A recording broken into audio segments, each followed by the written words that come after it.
غدا مالها القبل. طبعا هاي الخبزة ما لكم علاقة بهذا الجريدي اللي ماكل منه. وشوفوا لي السمكة هاي اللي تخبل السلمون. وسهمكم ألف عافية. وخبز على الفحم وسمك على الفحم. أصدقائي اليوم راح أسوي لكم خبز على الفحم. طبعا هاي تجربة راح تكون أول تجربة، وإن شاء الله راح أشوفكم النتيجة. هنا أنا طبعا أجيب البيض عندي، راح أدهن بيها العجينة كلها بالبيض. رشيت عليها سمسم.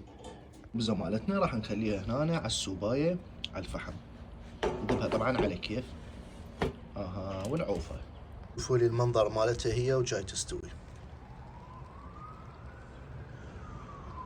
بس باعوا لي الشكل النهائي مالتها. تخبل وسهمكم العافية. سمكة سلمون برتقالية وخبز ريفي مال أهلنا.